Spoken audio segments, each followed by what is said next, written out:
The Pro Tour showed us that Cubs are out and Demons in Landfall are in. What other innovations or pilots coming up in Santiago? Find out right now. It's Valentine's Day weekend and love is in the air. And what is there more to love than competitive Magic the Gathering Standard? While some of us are out there slinging chocolate, other ones were slinging spells and cardboard as 211 of South America's best standard players collected in Santiago in order to throw down for their regional championship in the standard format. And we just had a Pro Tour, so there were going to be a lot of eyes on how standard meta is changing, especially with all of the regional championships coming up in the next couple of weeks. So for this video, as well as the ones for the following regional championships, the format's pretty much going to be the same. If you've been here for a stats breakdown or recap from me, you kind of know how this is going to go. We're going to be taking a look at the overall metagame as a whole before we really look at the popularity of the different decks and compare them head to head within those popularity tiers that we define in these videos.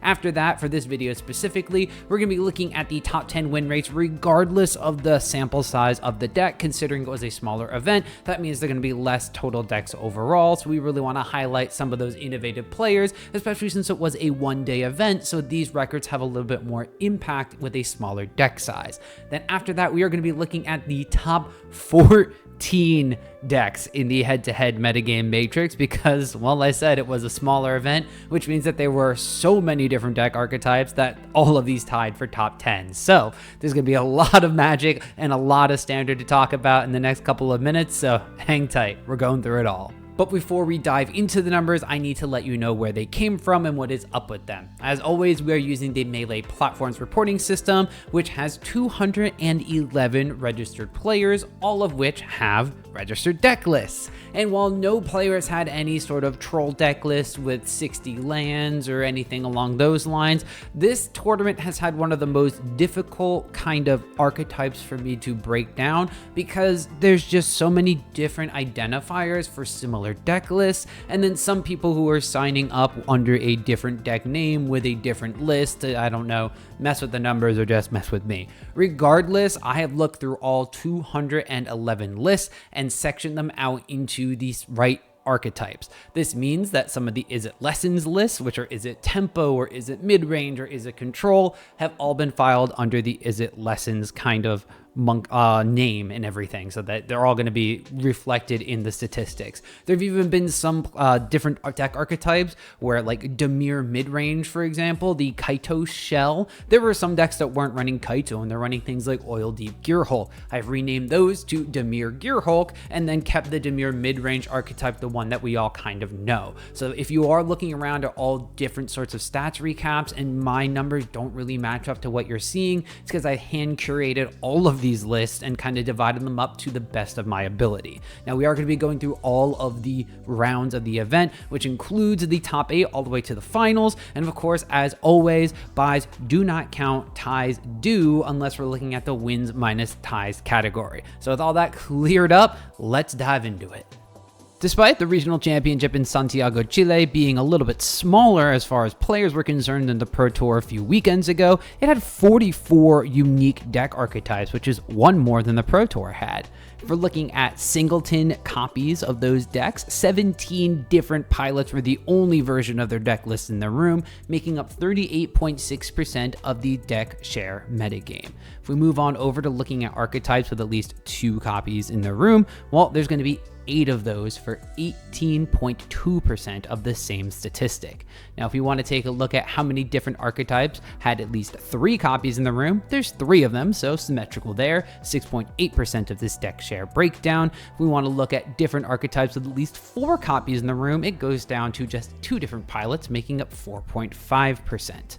We want to broaden that to 5 different copies. There were 5 different archetypes. So that symmetry is back, but that's making up 11.4% of the deck share metagame. Now we skip on over to seeing how many different archetypes had at least 8 copies in the room. There were 2 of those for 4.5% of the deck share metagame, and similarly enough, different archetypes that had at least 9 copies in the room, same thing, 2 different pilots, 4.5% of the deck share metagame breakdown.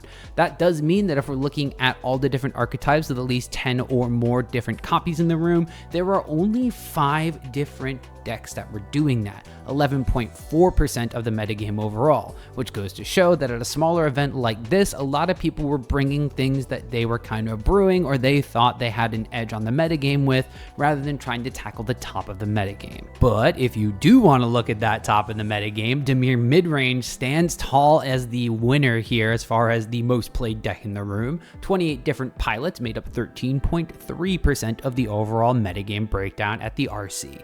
You didn't have to look too far in the rearview mirror to see Izzet lessons creeping up on it though. 26 different pilots made up 12.3% of the metagame at the RC, which are continuing to play Artist Talent and Monument to Endurance together. Now, a different Dimir deck had 23 pilots, or 10.9% of the metagame share at the RC. And that was Dimir Excruciator, which is the renamed Dimir Demons, or the list that won the previous Pro Tour. That one was extremely popular. Go figure. The mono green Landfall deck had 14 different pilots, making up 6.6% of the room, as people just wanted to put lands into play and bash face off of things like Mightform Harmonizer. Can't complain about that. Azorius Tempo picked up in popularity as far as metagame breakdown goes. 11 pilots at this event means that 5.2% of the regional championship was the blue-white Tempo shell as opposed to the Dimir and other versions of it. Gruul Landfall took what green was doing and added red. 9 different pilots made up 4.3% of the metagame with a slight splash. And then, well, if you remove the green, it's just mono red aggro. Also 9 pilots for 4.3% of the metagame, although this does account for the decks that had like a couple of blue lands to play the other side of Scalding Viper. Jeskai Control, 8 pilots and 3.8% of the metagame share, was the most popular control deck, depending on how you look at the Dimir Excruciator list. And then Simic Rhythm falling from the most played deck in the room all the way down to just 8 copies and 3.8% of the metagame share. Now, there were a plethora of decks that had 5 pilots in the room, making up 2.4% of the metagame share for each archetype, including the tournament-winning Boros Dragons list, Izzet Elementals, the roaming throne with a bunch of elementals list, Rakdos Monument, using monument and discard outlets in order to deal some damage, Sultai Reanimator, the superior Spider-Man deck that was way up in the metagame previously, and Temur Harmonizer, one of the breakout decks from the Pro Tour. All of these different decks, 5 copies, 2.4% of the metagame share individually. Now it's time for us to shift gears away from what made up the event as a whole and just focus on what was most popular at the event using my popularity tier analysis. Now this section looks to identify what was played the most at an event and compare it to the other decks within the same tier of popularity using a distribution of deck archetypes at the event, which uses standard deviation to assign tiers from D at 1 deviation below the average all the way up to S, the highest deviation above the average. Now this does a little more than just look at how high the metagame share was and can reaffirm if a deck was a good choice for an event at all. Now, while this is not a be-all, end-all overview of the format, this analysis looks to help in preparation for your own events at your LGS or online, as you can expect to see more of the higher tier decks compared to the lower tier ones, but then you can also assess if you need to prepare more or less for them based on their performance. Well, it's 2 of the same culprits from Standard over and over again, both popping up as S-tier decks as the most popular ones in the room at Santiago.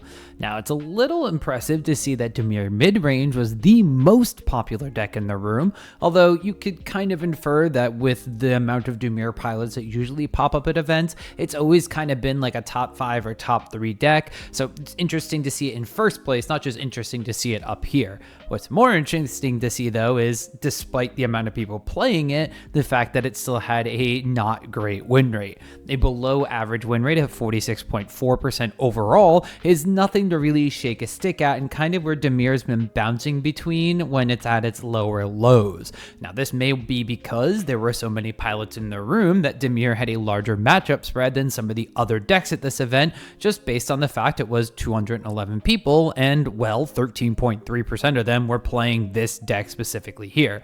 When you look at the non-mirror matches, though, the Dimir deck win rate doesn't get that much better, 46.1% overall. And when you compare it to the Izzet Lessons shell, however, I'm even more interested in the fact that Lessons did so poorly this weekend as the other S-tier deck at the event.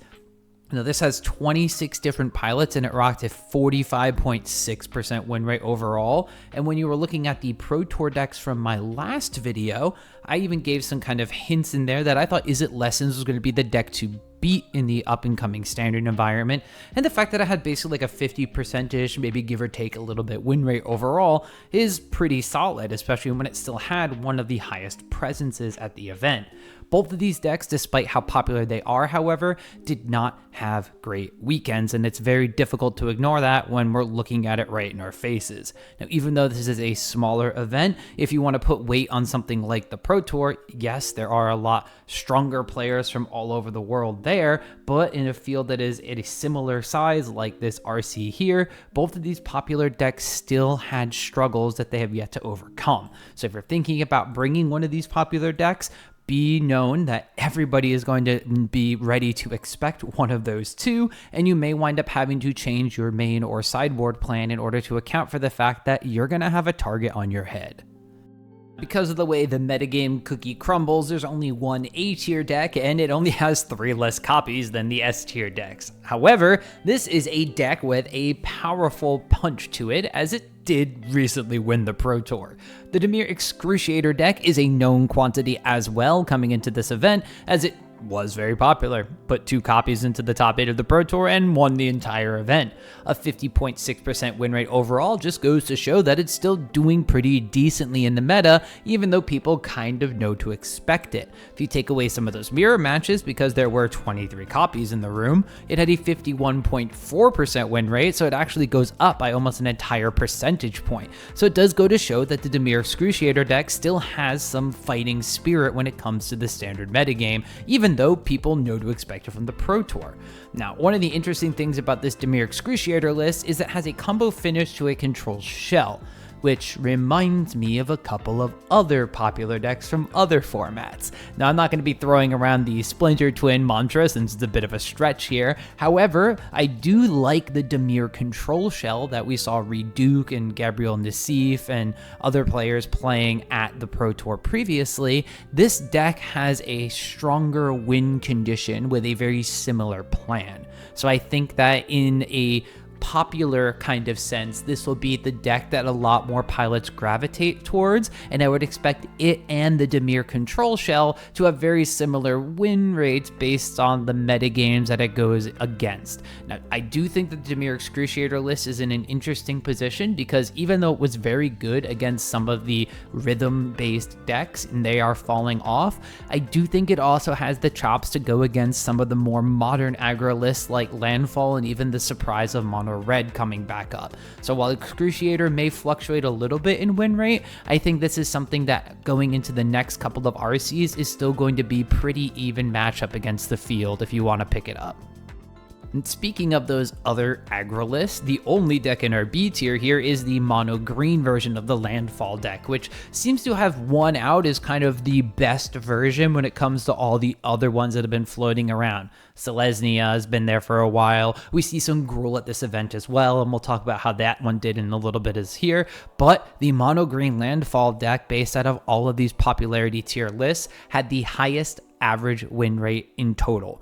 59.6% win rate is impressive to say the least. Overall, this deck is packing a punch and being able to finish games before some of the other popular decks in the metagame can even know what's hitting them.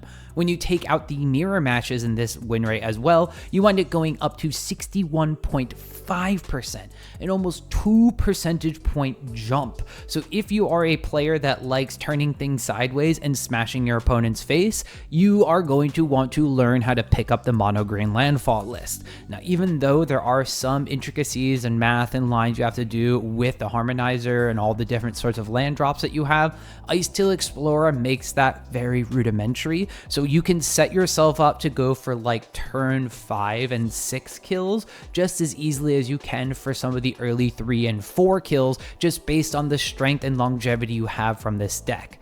Bossing Say is also a godsend in these matches, as you wind up having recurring threats that your opponent can't easily answer since your lands just keep coming back to the battlefield. all in all, the mono green Landfall deck I think is an aggro player's dream and very well positioned going into the rest of the RC season. Alright, well, because of the way the metagame cookie crumbles, there are a ton of decks that wind up making it into C tier. Out of all these different styles of decks though, the Azorius Tempo deck has been something we've been keeping our eyes on over the past couple of events, and it's nice to see it rocking a 53.1% win rate overall, as well as bumping up into the C tier of popularity and not just staying down in the dredges of D tier where only a couple of pilots are going to be playing the deck. Gruul Landfall, I mentioned earlier how the mono green version was playing. This version of the deck takes some of the red spells that we see in like the Harmonizer lists and stuff that we saw at the Pro Tour just a few weeks ago, and really centers it in on an aggressive plan rather than a control plan, and it's working out for the deck, at least for the pilots that were here in Santiago. The rest of the list here, mono red rocking an even 50% win rate, up basically from where it was before, and the couple of Simic rhythm pilots that were playing the deck above 50% win rate, 54.4%. So when it's not as well of a known quantity or not expected to be the most played deck in the room, the explosiveness of the Simic rhythm deck is still there and still can potentially cause a lot of problems for decks in the format. Now we want to look at the Boros Dragons list as well, 59% win rate, wound up taking down the entire tournament. This one has been steadily gaining ground in standard and is definitely something you want to keep your eyes on if you like playing a little bit more of the traditional big creature mid-range monster style of gameplay.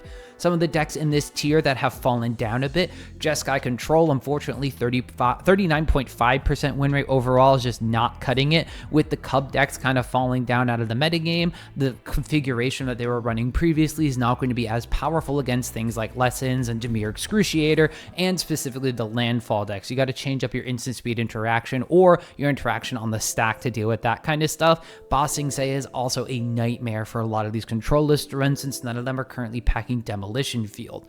Talking about Temur Harmonizer, unfortunately, the deck, which is a control combo shell, fell down to a 34.2% win rate overall, and this may just be the adaptation of pilots who were not practicing in the testing house for the team that actually designed the deck, and not playing it to the quite the same level as that, and not having enough time to learn the ins and outs of it, or it could be the metagame shifting and decks like Dimir all over the place having instant speed removal answers to the deck, making it difficult for it to be as successful as it was at the Pro Tour. I do want to point out Sultai Reanimator and its continued slip down the power rankings of Standard. 5 pilots brought it to the event, 34.5% win rate overall. The only deck that was lower was the Temur Harmonizer deck. So unfortunately, the Sultai Reanimator deck, even though people are maybe not packing as much graveyard hate as they were like a couple of events ago, still continues to struggle against the standard metagame.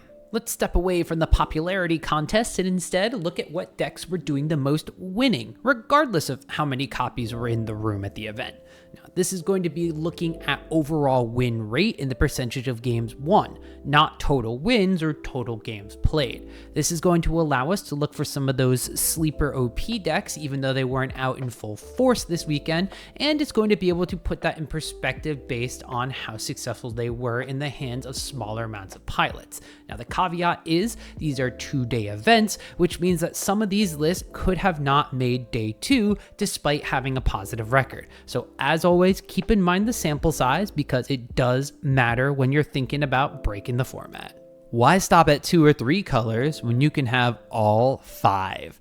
Pilot Mario Palma brought a 5-color elemental list that was doing some things that the normal 2 and 3 color decks were doing, although it went all the way up to 5 colors, specifically to splash black for cards like Undying Malice and the Soul Stone. So while you're able to do the evoke and scam thing, the Soul Stone is also going to be some late game insurance to make sure they were able to get the elementals out of your graveyard later on. Now, all of these different elementals combined together thanks to a plethora of lands such as Cavern of Souls and Secluded Courtyard, which you could just name elemental for, but Flamebraider also plays heavy lifter here, as that's going to be able to help you cast any of the evoke costs early on, and also doubles as a way to cast things like Beza the Bounding Spring early if you find yourself in a head-to-head matchup against an aggro deck whatsoever. Of course, we do wind up having Roaming Throne and Sunderflock, doubling the ETBs from your Evoke Elementals, or clearing the opponent's board while keeping yours fully stocked up is going to be very, very powerful. And Herd Heirloom is actually going to be playing a key role here, as it's not only mana fixing for your creature spells, but also some slight card advantage and a way to trample damage over smaller blockers in decks like Dimir. Overall, Mario's list wound up going 6-2 on the weekend for a solid 75% win rate, although with the way that things worked out, you needed to have basically one loss only in order to get into the top 8. So while this deck may not be 100% the best way to play Elementals, it's definitely doing all the things that you'd want to do with a deck like this. Sticking to 3-color decks, Thiago Valle dos Santos played a Bant rhythm deck that wound up being fairly similar to what we've seen in the past couple of weeks of play, except for the main deck Sab, Sunin, Luxa, Embodied. Now, the list, of course, was still going to be running powerful tutor packages between Nature's Rhythm and Bright Glass Gearhole that was accelerated far ahead of the curve thanks to Badgermole Cub in and of itself as the engine, and then a plethora of one-ofs like Wistfulness, Keen-Eye Curator, and of course, Crater Hoop Behemoth to overrun the competition. Now, being a 3-color version of the deck, Oko and a bunch of the other kind of hits were in the sideboard for some of the matches, while most of the hits in the main deck were creatures or 1-drops that you could find off of the Bright Glass Gearhole, like Seamrip, Meltstrider's Resolve, and Soul Guide Lantern. Now, the list wound up going 5-3-0 overall for a 62.5% win rate, but again, this is going to be a 1-day 9-round tournament, which does wind up meaning that it does fall short of hitting anywhere close to the top 16. Dimir Omniscience by pilot Xecuter. Well, very cute name there. Even cuter than most executioners. Anyway, Kona, Rescue Beastie, Meringue River Region, and Terror of the Peaks. That's what this list was put into play with Omniscience on the battlefield. This, of course, added 1 extra dragon for cards like Dispelling Exhales. You could behold that dragon, but the Terror of the Peaks package winds up meaning that you can just throw a bunch of other things onto the battlefield and kill somebody eventually. Makes the Meringue River Regent loop basically an instant win in that case. Now, Lost in the Maze, Roiling Dragon Storm, Stock Up, Consult the Star Charts, all of the greatest hits from the other Kona Omniscience decks are here, and the red is basically for Terror of the Peaks in the main deck. And taking a look at the sideboard, you don't really have any sort of changes for what you're going to be playing in the red side either. It's still basically the Simic version sideboard, and in fact, Executor actually has 3 copies of Voice of Victory in the sideboard, so I guess technically you could make this a 4-color Omniscience deck, but there are no ways to cast it in the main deck save for the 4 copies of Cavern of Souls.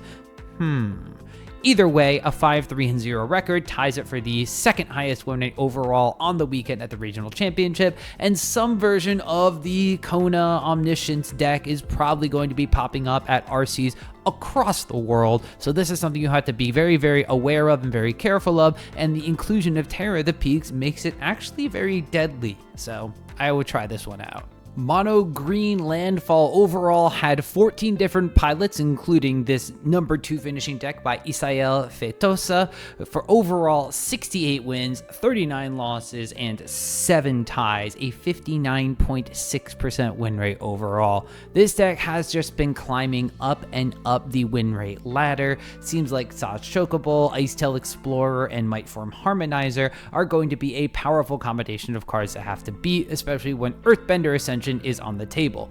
Now, people are playing Badgermole Cup in this list as well, and then we also wind up having Sapling Nursery coming in from Lorewind Eclipse, which is just basically going to cost 2 mana most of the time in this deck since it has affinity for forest, and then every single time you landfall, you make a 3/4 green tree folk with reach. So it's not only going to be a way to go wide with the list and in combination with Bossing Say, but it's also going to just be a way to gum up the board against aggressive decks, even when then you're just going to be playing a bunch of lands out of your graveyard thanks to Icetail Explorer. The explosiveness of this deck because of the Badgermole Cub inclusion means that this deck can really run away with games as early as turn 3 or 4 and potentially end them. However, we do wind up having cards like Fessed Green Shell in the list in order to go a little bit longer, since you can look at the top of your library, find a land card, put it onto the battlefield tapped, otherwise you put like a creature or something into your hand. So you do have a bit of longevity with this list, and you also have the ability to kind of kill out of nowhere with Mightform Harmonizer.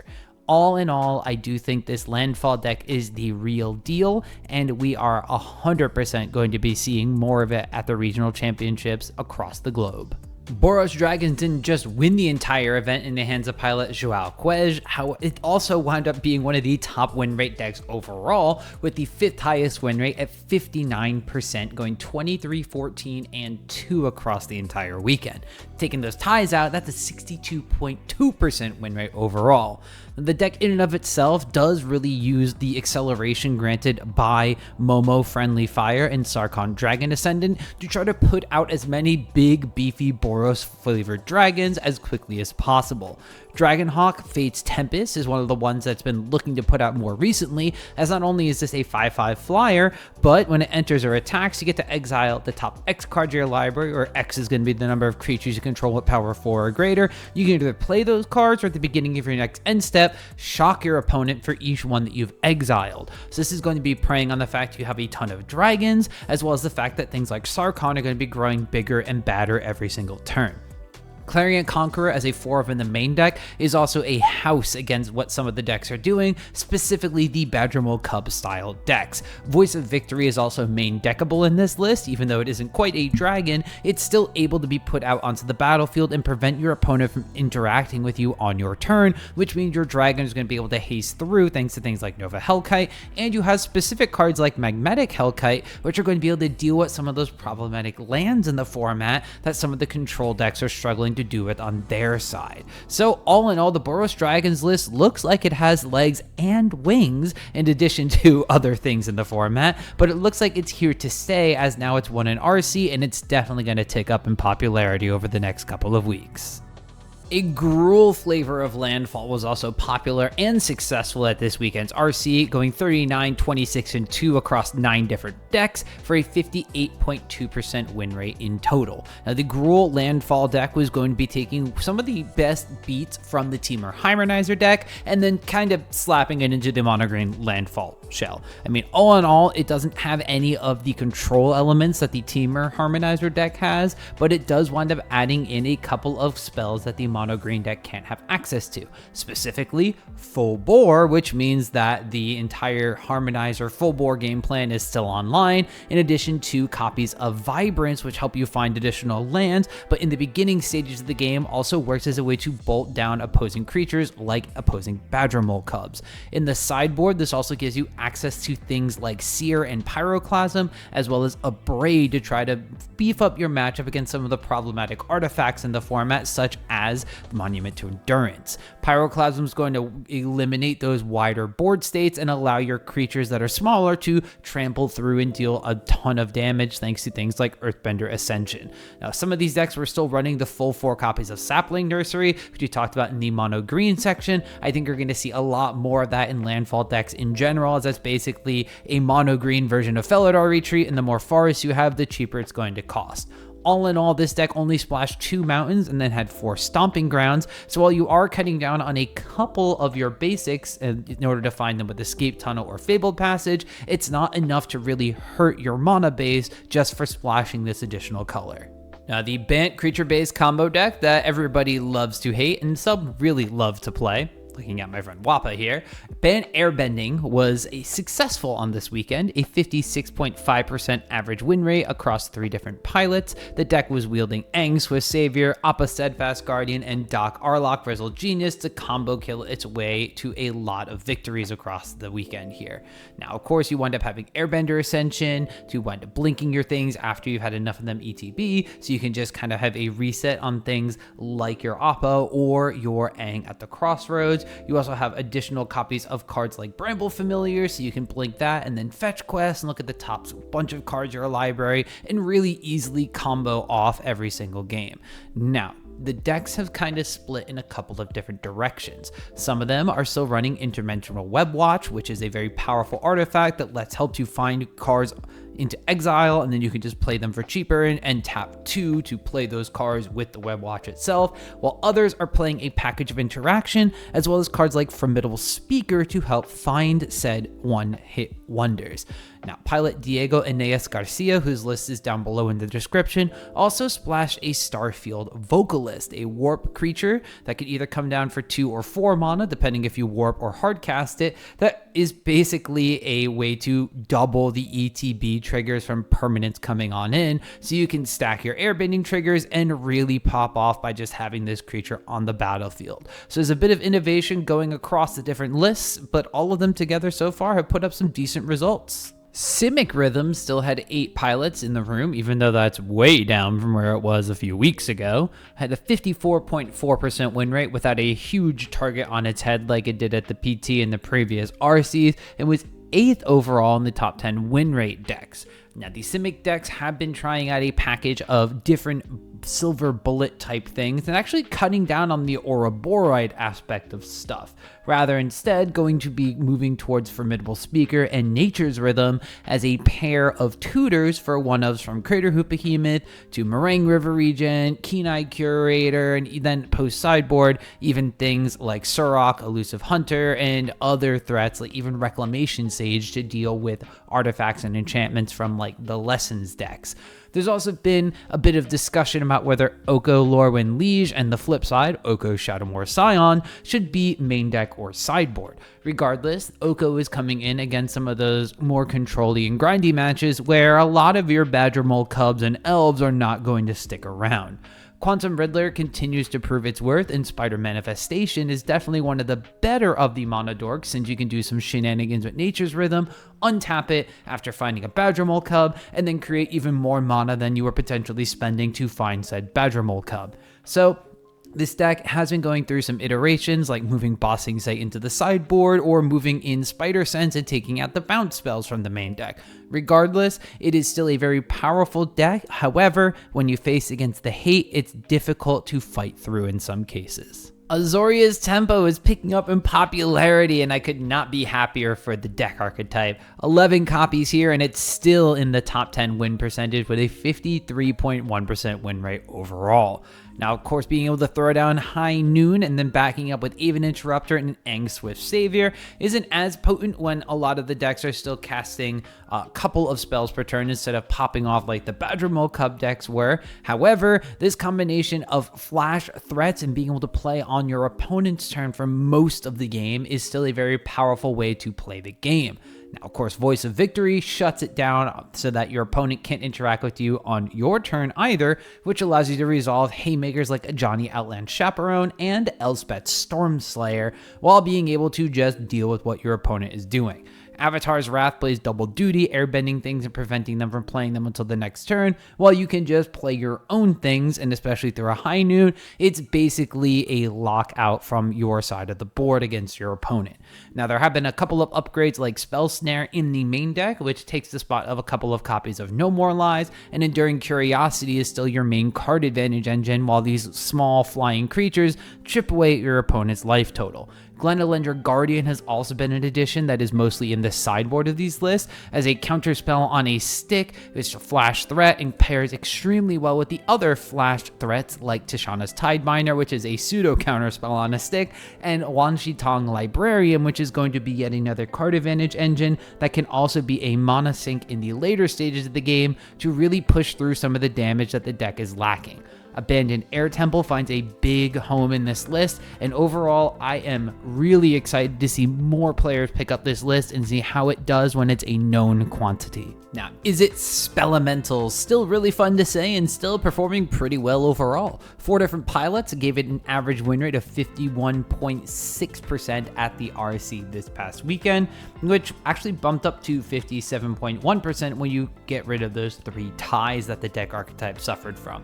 However, being called Izzet Tempo, or very similar to, I believe what I compared it to earlier, was a Thing in the Ice deck. You are slinging spells, playing something big like Eddie Murkrab or Hearth Elemental in order to power out a Sunderflock, bumping your opponent's entire board back into their hands, and then basically killing them very quickly off of a super tempo-based shell. Now, Winter Night Stories is a card advantage engine that takes advantage of these big 4 and 5 power creatures thanks to your Harmonize effect, while the rest of the spell package is 1 and 2 mana full of cantrips, interaction, burn spells, and pretty much everything else that you could throw at your opponent's face or their creatures. One of the more interesting additions to the sideboard is Hydroman Fluid Felon. This is going to be an elemental, first off, that is either a creature that gets bigger with every small blue spell you cast on your own turn, or an island which conveniently dodges board wipes on your opponent's turn. So this is going to be something very good to bring into those more control-y or grindy matchups where the Sunder Flock is going to be less effective overall. Now we also have a bunch of different kinds of interaction spells in the sideboard: Flash Freeze, Disdainful Stroke, Get Out, Negate, all different sorts of things for all different sorts of occasions. This deck is going to need to prepare for what the metagame is going to be at some of these upcoming RCs in order to pack the right interaction, but when it does, and if these decks are very creature based, I can imagine the Spellementals deck doing even better than it did in Santiago. So those were the decks that did the most winning, but let's pivot back to the most present decks and see how they did when put head to head against one another. Like winning, but in a different metric. Now, I like to take a look at this specific matchup matrix because it gives us insight into what you should expect to play against if you decide to try one of the top decks, and how it should stack up against your own RCQ, Magic the Gathering online league, metagame, or any other sort of event you're going to go to in just a short amount of time after this video. Again, keep in mind sample size of these matchups, as not every deck played as many games against all the others. Now, the Dimir mid-range shells are in a very interesting spot because a lot of the times a turn 3 Kaito is just going to wind up winning you the game because it's a huge tempo swing, a powerful planeswalker, and something your opponent's decks really can't recover from. Other times, you're going to have to nickel your dime way through what your opponent is doing and try to squeak out victories with a bunch of low-cost spells that aren't as impactful as the game goes on later and later. And then, of course, there's going to be where the stars align and you have the perfect interaction for your opponent's curve and you do with everything flawlessly while having some of your heavy hitters on the battlefield and chipping away at their life total in large chunks. If you look at this matchup matrix, I don't know what version of Dimir we wound up getting. I would assume that Dimir is going to be doing awesome in a field full of creature-based decks.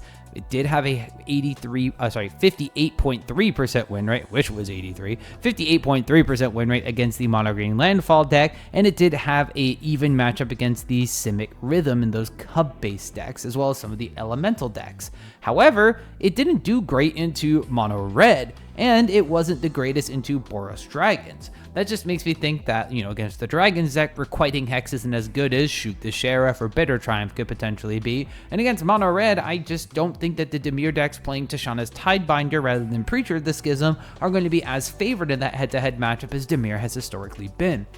Which does put Dimir in this very interesting place.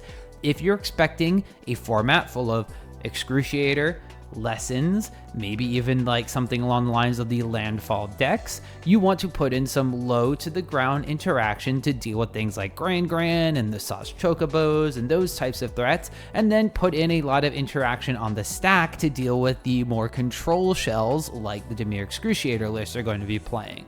But then you're going to get run over by a lot of the other creature-based decks. So the Dimir decks need to kind of figure out what they're going to be building to fight to be the most successful.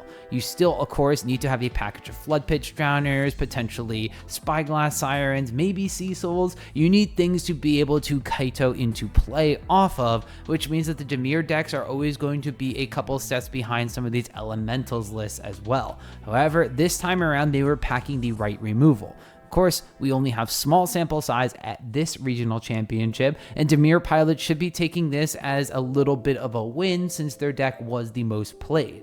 The downside is because of that, look at all of these lists that have a low win rate for the Dimir deck, and I expect those to be popping up over the next couple of weeks, whether they show up in force at the RCs or just wind up being tested online to prevent Dimir pilots from registering the list. I'm not entirely sure. But if you are planning on playing Dimir, you need a game plan for Excruciator, you need a game plan for the Azorius tempo deck, which is doing something similar to you, but being able to play High Noon to prevent your opponents from interacting with it, and you need a way to deal with the Landfall and Mono Red decks. Now, if I'm being harsh on Dimir, I have to be equally as harsh on Izzet Lessons, because I think this is the list that a lot of people feel strongly is still one of the best decks in the metagame. Now, taking the context of pilot skill or any of those conversations out of the overall discussion here, the deck in and of itself was being absolutely beat up by aggressive decks. 25% win rate against the mono green landfall list, 20% win rate against the resurgence of mono red aggro, and even going down the list and looking at some of the decks that are more creature based like Izzet Elementals and Boros Dragons, Simic Rhythm even, this deck was just not having it this weekend when you played creatures.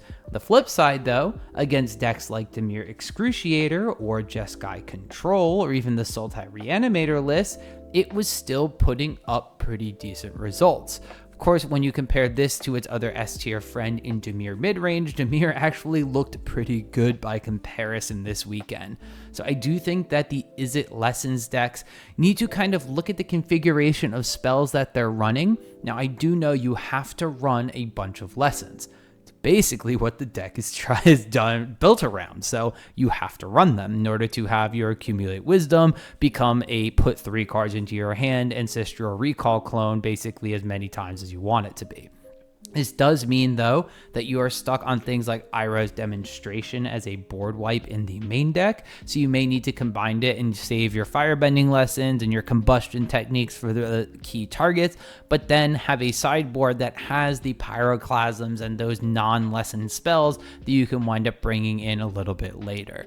Now, Gran does have a giant target on her head, and the inclusion of Spell Snare and Requiting Hex in the format makes it so a turn 1 Gran is no longer a free pass for the Izzet Lessons decks. So you do have to be a little bit more careful about when you're deploying your spells and how you're deploying them. Now, of course, this is not all doom and gloom for the Izzet Lessons deck. Again, a small sample size at this tournament does mean that across multiple matches, a lot of these closer to 50%, 40%, 60% win rates could potentially even out. And then going back to what I was talking about a little bit earlier, I do think that Lessons is a deck that scales with how much you have played the deck. So if you're already practicing it for an upcoming regional championship, I don't think you should let these results really shy you away from the deck in total. I think instead you should just look at your list compared to the lists that were being run this weekend and see where those gaps are so you can potentially fill them in, or see if your deck has already covered over those and you're more prepared for what is coming at these RCs. Now, I was singing the praises of Dimir Excruciator over its Dimir Midrange brethren earlier, but now we get a chance to look at where that 51.4% non-mirror win rate actually was winning against these top decks in the room. We see it has a good matchup against the Dimir Midrange deck, which is its brother deck. We also see it having a decent matchup against Gruul Landfall, Mono Red Aggro, Jeskai Control, and then even matchup against Boros Dragons, again positive against Izzet Elementals, Rakdos Monument, Sultai Reanimator, and Temur Harmonizer. So in general, it has a pretty decent matchup against a lot of the top decks in the room. The downside is, however, a Dimir Excruciator deck was an advent of the last Pro Tour. The Pro Tour was going to be a lot of rhythm decks. It was. It was also going to be a lot of airbending decks, which it was, or not as much as was anticipated, but there was still a lot there. The Simic Rhythm matchup is 10 matches here, which is not the largest sample size, but a 30% win rate. So something happened between the Pro Tour and now where these Excruciator pilots are excruciatingly losing the Rhythm head-to-head. The other thing is the advent of the Azorius tempo deck compared to the Dimir midrange deck. This one is going to be a lot harder for a control shell to deal with since they have a lot of permission spells, and Voice of Victory plus High Noon is extremely annoying for a control-oriented list to have to deal with. Mono Green Landfall is also a matchup that you'd be concerned about if you are the Dimir Excruciator player. This list, like I mentioned a little bit earlier in the win rate section, can kill out of nowhere while having a longer grindy plan thanks to having lands like Bossing Say and Sapling Nursery being added to the deck. So as long as this deck is not running ways to deal with Bossing Say as a land, the Excruciator deck is basically going to have to survive and sneak through a combo before the Landfall deck just starts putting counters on its lands that just come back every single turn. Hey, speaking of that mono green landfall deck, let's take a look at its 61.5% non-mirror win rate across the entire field. This is one of the most winning decks in this top 10 presence area of the video, and I mean, I just really think the green landfall deck is the bee's knees. I think this is really the real deal. I mean, looking across the board, the only sort of bad matchups for it are Dimir Midrange, which makes a lot of sense. Removal and Jund style dot deck is a slightly less favorable matchup. It struggles against the Simic Rhythm deck, which I guess can be a little bit faster, if not just as fast as the deck. And then had a 40% win rate against the Boros Dragon Shell, which is basically a same kind of deal that Dimir is doing. You have a bunch of removal, a bunch of big things, and you're trying to get them out fast and potentially faster than what the landfall deck is able to do. However, the longevity that the landfall package offers now with Sapling Nursery, as well as being able to Might Form Harmonizer with Warp later on from hand, Bossing Say to Earthbend lands, which if they die, they just come back, and then also trigger your landfall abilities. It's just a really strong package for a lot of the list to have to deal with. Demolition Field is a thing in Standard, if I recall correctly, but a lot of these lists just don't have the space to be able to run utility lands like that to deal with cards like Bossing Say, or to be able to just, have a land be a quote-unquote removal spell for a swinging in earthbending land that you could deal with on the battlefield, and then it makes that like not a threat from Might Form Harmonizer. Regardless though, the green landfall deck seems to be the winner overall in the landfall wars, and I think for good reason. Icetil Explorer is fantastic in this shell, and being able to rebuy all of these fetch lands, use them as earthbended targets, which then come back as well and just trigger so many landfall triggers so many times. Even these Saz Chocobols I see at the RCQs are getting 6 to 7 power whenever they're swinging on in early game. So I do think that if you are an aggro pilot, you should be looking at mono green landfall as an option for the regional championships. If you are someone who does not want to lose to this deck, you may be looking at potentially the Boros Dragons deck that won the entire event and watch the finals of this event. Although there was no streaming, so unfortunately you can't go back and watch it, but to see how that matchup could potentially go head to head and play it a couple of times, I think there's something there. So if you expect a lot of landfall, that could be a deck to gravitate towards. And if you're landfall, because this is the landfall section, look out for that deck and try to find a way to deal with big flying dragons, potentially 3/4 Treefolk perhaps. All right, let's talk Azorius Tempo. 53.3% non-mirror win rate overall. It wound up having winning matches into Dimir Midrange, Izzet Lessons, Dimir Excruciator, the Mono Red Resurgence, and the Simic Rhythm decks, despite a smaller sample size overall at this event, as just standout matchups to look out for. And I think this Azorius Tempo deck has been cooking for quite a few events, ever since I believe Zevin was the pilot that first kind of broke out on the scene with the deck, and it plays a way that Dimir decks would want to play, and it interacts in a way that control pilots kind of would enjoy. Throwing down High Noon and having ways to basically airbend or plot or deal with things on the stack, Aven Interrupter, Angswiss Savior, all these different things to delay your opponents while chipping away with damage, and then giving yourself some card advantage with a flash and Enduring Curiosity that your opponents can't interact with on your turn, thanks to things like Voice of Victory and aforementioned High Noon, locking them out of casting too many spells and having to choose the threats that they deal with time and time again. Now, the one thing that this Azorius Tempo deck does lack is a fast clock.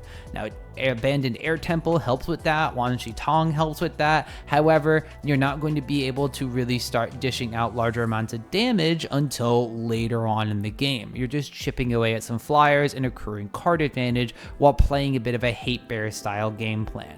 Now, decks like Mono Green Landfall have this big 0% next to it, because that green Landfall deck just needs to put down 2 or 3 things in the first couple turns of the game. If a Bossing Say is on the battlefield, they don't even need to cast spells to create threats. You just start cracking fetches, buying them back with an Ice Till Explorer, and then you're going to be able to generate massive amounts of threats over and over and over again. So I think that is where the Azorius tempo deck really does struggle, and I'm not entirely sure how we're going to be able to shore up those weaknesses, at least right now.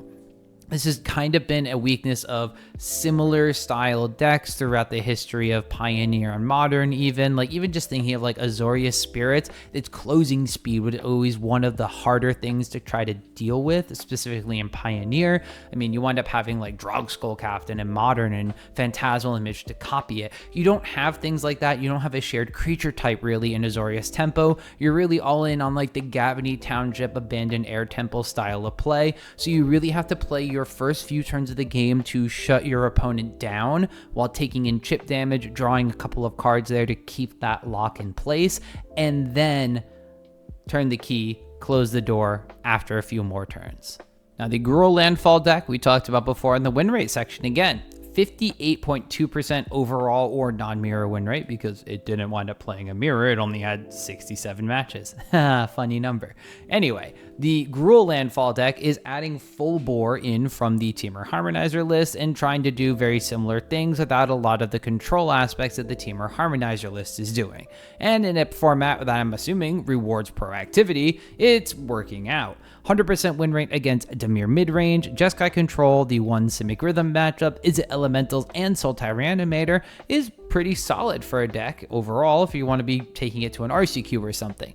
However, the big problem here is low win rates against Izzet Lessons, Dimir Excruciator, and its brethren Mono Green Landfall. Think if you are going to a larger event like a regional championship, a lot of these decks, they were popular here at this event and they're only going to grow in popularity based off how some of them are performing or the fact that, well, Izzet Lessons is just a popular deck in general. And because of this, I do think that Harmonizer stocks are going to go up a little bit more since that deck is a little bit more control-y, especially in the main board. Now, the Gruul Landfall deck does have more removal spells in the sideboard, but without blue, it lacks the permission and the on the stack interaction that make the Temur Harmonizer list like a deck to be feared.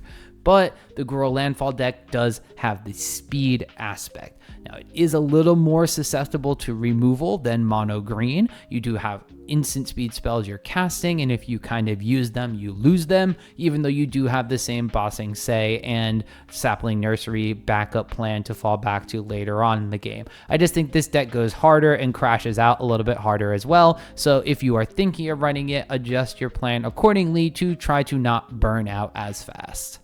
Mono Red had a bit of a revival at this event with the inclusion of cards like Hexing Squelcher to make their creatures uncounterable and make targeting them a little bit more painful, as well as Joao the Moonslayer being played in Luis Navas Flores' 12th place finishing list. So Mono Red's undergone a couple of changes. There are still some decks that are running the ping damage stuff with Ohir O'Neil, Scalding Viper, Razorkin Needlehead, etc. But there are some that are just going hard and fast, and I think that's the way you need to go if you're building Mono Red.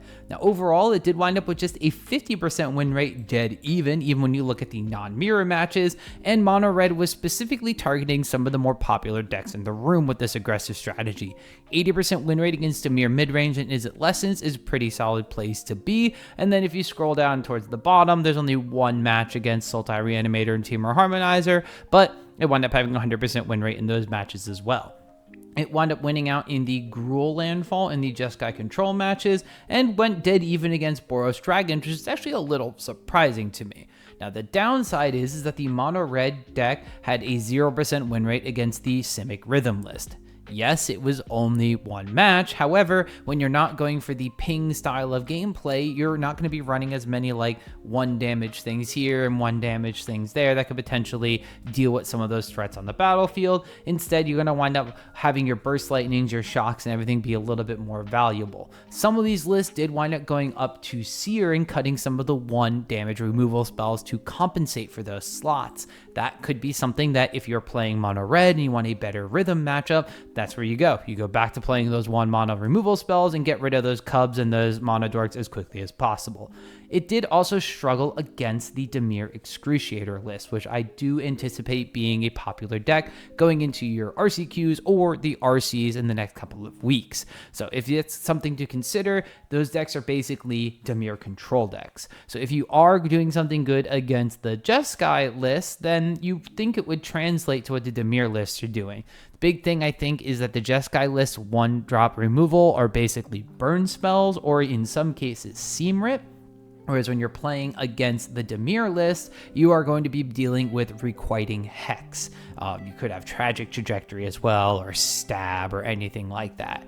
You also, with Hexing Squelcher, Spell Snare is a non-issue for any of your 2-drops, and it means that you don't even have to worry about No More Lies or things like that. So I do think that the Dimir list, leaning a little bit more into the black removal aspect, would be a bit more of a problem. Hexing Squelcher isn't as good, it's just a little bit of a shock here or there, and they can just do that once or twice and then combo off. So mono red, not in the worst situation anymore, but not still in the higher best place that it used to be just a couple of months ago in the competitive circuit. All right, let's talk Jeskai Control. Now, this deck unfortunately had a 39.5% win rate overall, which is one of the lower ends of these top presence decks. Now, looking at the matchup spread, you do have a favorable matchup into Dimir Midrange, and although there aren't the most matches played here, you have a 100% win rate in the one match you played against Boros Dragons, and the Izzet Elementals deck is a winning matchup. But that's it. That's where the winning matchups end for Jeskai Control.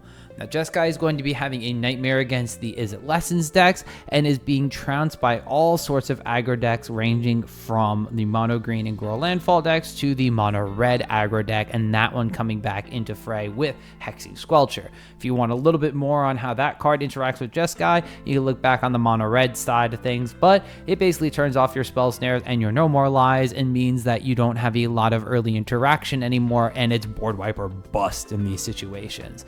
The Jeskai Control list is going to be in an awkward spot where you need to be running 2 mana removal spells like Lightning Helix and Sear to deal with 1 mana threats, which means that you're always going mana negative on the way that you trade your spells, in air quotes. Now, a lot of this is also how it functions in the Izzet Lessons matchup. I was talking to some Jeskai pilots at the RCQ I was at over the past weekend, and trying to deal with Grand and Artist Talent in swift succession is difficult when a lot of your removal is 2 mana or higher.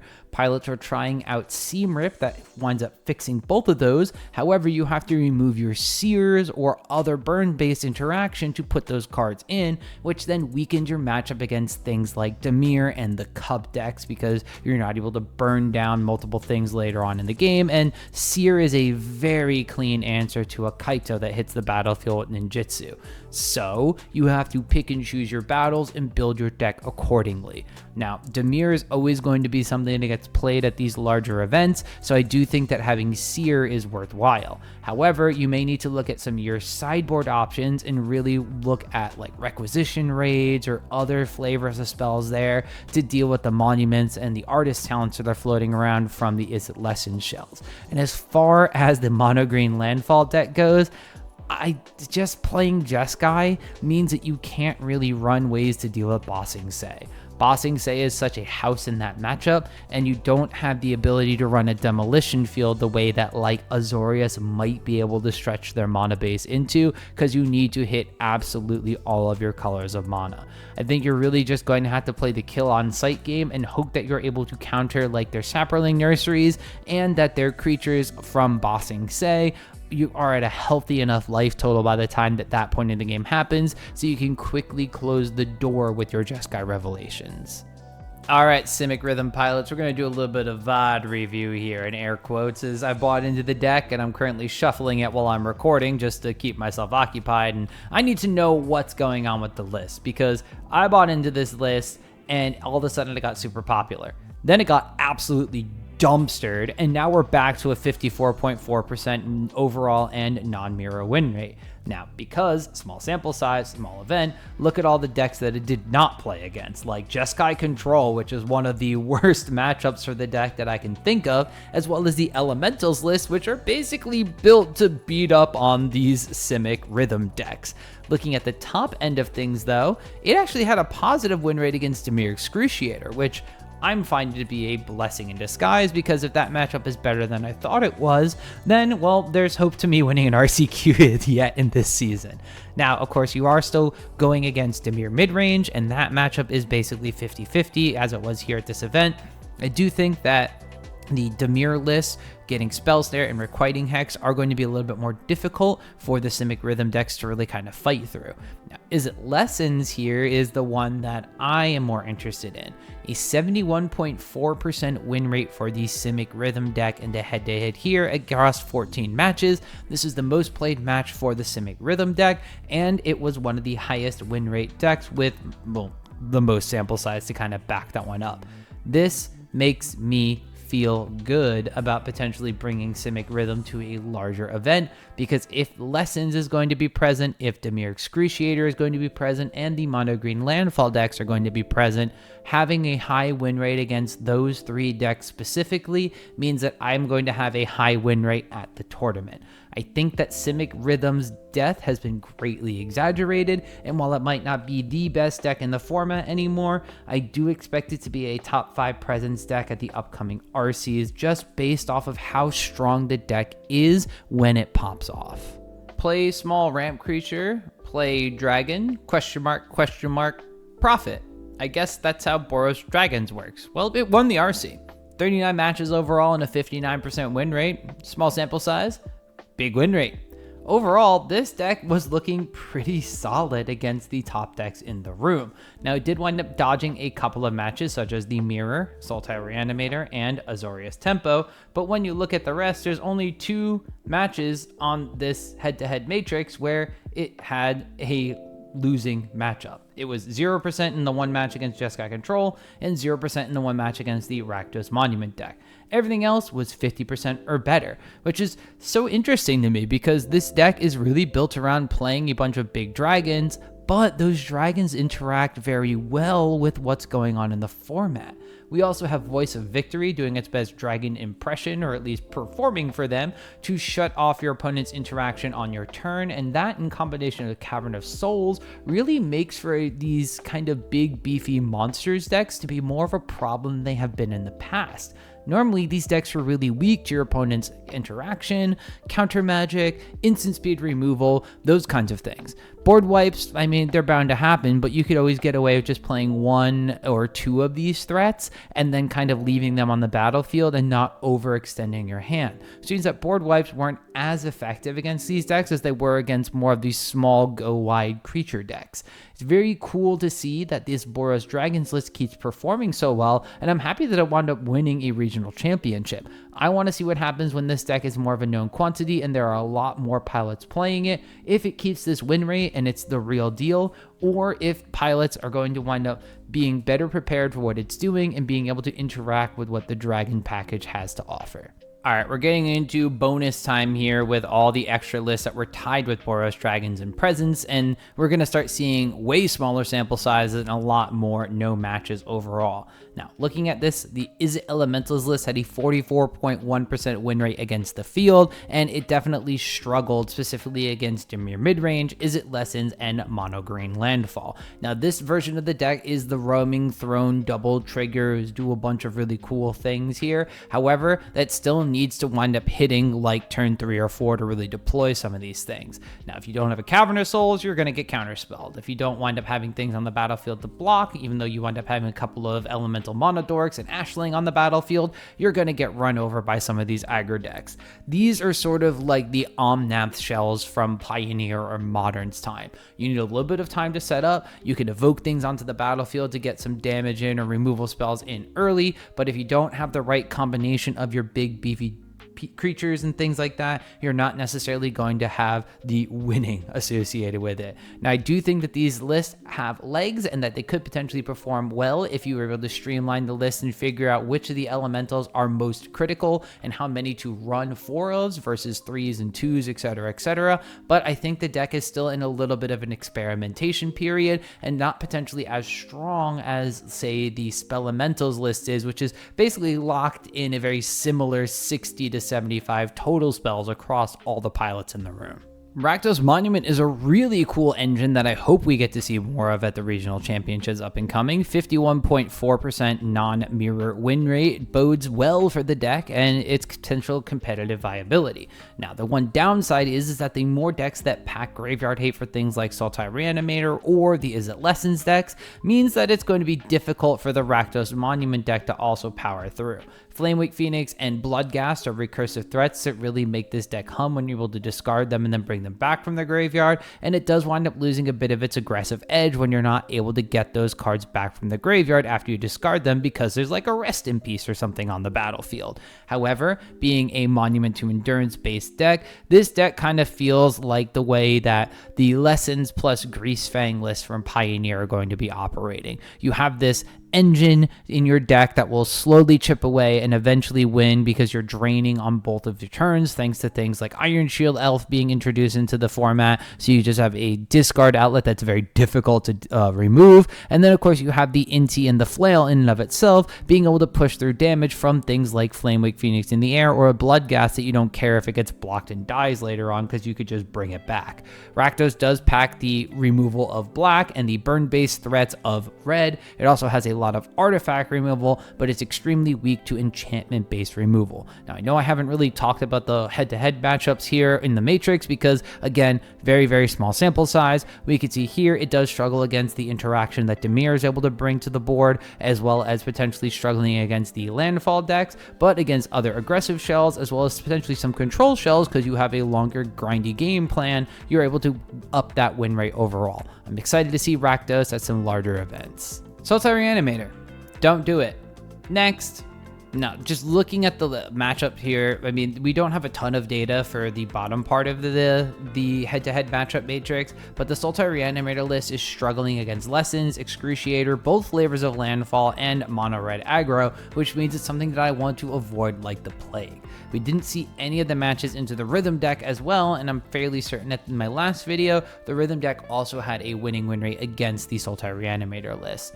Now, even though Graveyard Hate isn't necessarily running rampant, there's just better things to be doing with Superior Spider-Man at this point in time in the format. One of those being the Dimir Excruciator list. Another one potentially being some of these 3 and 4 color Elementals lists where you're able to utilize the Evoke creatures and Superior Spider-Man them back onto the battlefield and potentially get both sides of it if you're able to pay the blue, blue, black, black for like a Deceit. Now, of course, that doesn't necessarily mean that the best Superior Spider-Man deck in the format is also an Elemental deck, and it also doesn't mean that the Elementals make the Sultai Reanimator deck good. I don't think you want to be playing something along the lines of the Scam package, and I don't think that's going to go into reviving the Sultai Reanimator deck whatsoever. I think just in general, Living End's time to shine is not right now. If you want to play Superior Spider-Man, look towards the Dimir Excruciator list, where you are packing so much removal and more control aspects that all of these aggro matches that don't look good in this column all of a sudden flip into your favor. And you can still play Superior Spider-Man. Alright, I was super harsh on Sultai Reanimator, and Temur Harmonizer is the only deck in this top matrix that has a lower overall win rate than Sultai Reanimator, and it's perplexing to me. Because Temur Harmonizer at its core is a creature combo deck that has a control aspect to it. Sultai Reanimator doesn't necessarily have the control aspect to it, but Temur Harmonizer put up amazing results in its debut at the Pro Tour, but when in the hands of the players at the Regional Championship, it did not have the same success. Part of that is, of course, the fact that the Dimir decks were out in full force. Dimir Midrange, 14.3% win rate for Temur Harmonizer. Excruciator, 33.3% win rate for Temur Harmonizer. These instant speed interactive decks that could just shoot the Sheriff or Bitter Triumph your Mightform Harmonizer when you thought the coast was clear are problematic to deal with, and you have to pack a lot more spells to interact with their removal, and when you're facing the Kaito or your library has been excruciated, that's not going to happen in the easiest way. The Azorius Tempo deck picking up in popularity also prevented this deck from really popping off. Having High Noon on the battlefield means that you can't warp and full bore. So That's basically it right there. It stops your entire combo. So you need to be able to deal with High Noon, and I'm not entirely sure if decks were prepared to do that post sideboard. Now, one of the good things about Temur Harmonizer is if you feel like the control aspect isn't your kind of go-to flavor and you want to be a little bit more aggressive with the combo, Gruul Landfall is right there doing everything that the Harmonizer deck is doing, but putting it in an aggressive shell instead of a control shell. Now, that doesn't mean that Temur Harmonizer is a dead deck. And I know it's a little hypocritical because I'm the stats person and I should be looking at the numbers, and this is worse than Sultai Reanimator, which I told you to put on the shelf.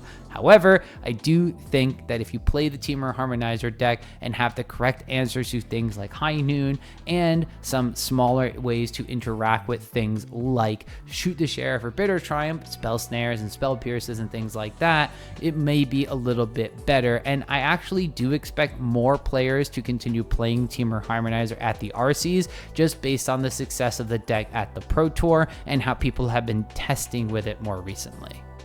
The RC in Santiago is a bit of an appetizer to the rest of the RCs we're going to be getting in the next couple of weeks, including the ones in the US and Canada that I believe are going to be going on simultaneously next weekend. Those ones should be a little bit bigger, and I'm probably going to combine them overall, just so we have a bigger picture of the standard metagame. But with what happened in Chile this past weekend, what are you looking forward to, or what are you bringing to those regional championships of your own? Let me know in the comments down below what has you jazzed up and all spruced up for standard, and if there's anything that I think that I have missed, or you think that I've missed, or these players have missed going through the breakdown of all these different decks from the regional championship.